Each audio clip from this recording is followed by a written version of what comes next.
Hi, ಇದು first time ಮ್ಯಾಟ್ರಿಮೋನಿಯಿಂದ ನಾನು ಒಂದು ಹುಡುಗನ ಮೀಟ್ ಮಾಡೋಕ್ಕೆ ಬಂದಿರೋದು. ಹೌದಾ? ಓಕೆ. ಸೊ ಟೀ ಆರ್ಡರ್ ಮಾಡಿದ್ದೀನಿ, ಓಕೆ ಅಲ್ವಾ? Fine fine, okay. ಸೊ ನಿಮ್ಮ ಬಗ್ಗೆ ಹೇಳಿ, ಏನು ವರ್ಕ್ ಮಾಡ್ತಿದ್ದೀರಾ ನೀವು? ನಾನು ಆ್ಯಕ್ಚುಲಿ ಒಂದು ಮಲ್ಟಿನ್ಯಾಷನಲ್ ಕಂಪ್ನಿ ವರ್ಕ್ ಮಾಡ್ತಾ ಇದ್ದೀನಿ.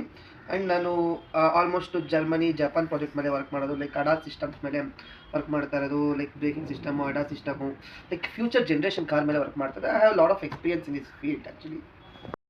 ಓಹ್, ಇಂಟ್ರೆಸ್ಟಿಂಗ್, ನೈಸ್. ಆದರೆ ನನಗೆ ಇನ್ನೊಬ್ರು ಕೆಳಗಡೆ ವರ್ಕ್ ಮಾಡೋಕ್ಕೆ ನನಗೆ ಇಷ್ಟ ಇಲ್ಲ. ಆ್ಯಕ್ಚುಲಿ ಪ್ರೆಷರ್ ಅನ್ಸುತ್ತೆ. ಪ್ರೆಷರ್ ಅನ್ನೋದಕ್ಕಿಂತ ನನ್ನ ಮನಸ್ಸಲ್ಲಿ ಇಷ್ಟ ಇಲ್ಲ. ಸೊ ನಾನು ನಮ್ಮ ಫ್ರೆಂಡ್ಸ್ ಸೇರ್ಕೊಂಡು ಸ್ಟಾರ್ಟಪ್ ಮಾಡಿ ಅಂದ್ಕೊಂಡಿದ್ವಿ, ಆರ್ ಎನಿ ಅದರ್ ಬಿಸ್ನೆಸ್ ಮಾಡೋಣ ಅಂತ ನಾನು ಯೋಚನೆ ಮಾಡ್ತಾ ಇದ್ದೆ ಇದನ್ನೆಲ್ಲ ಬಿಟ್ಟು. ರೈಟ್, ಹೌದು, ಅದು ಸರಿನೇ.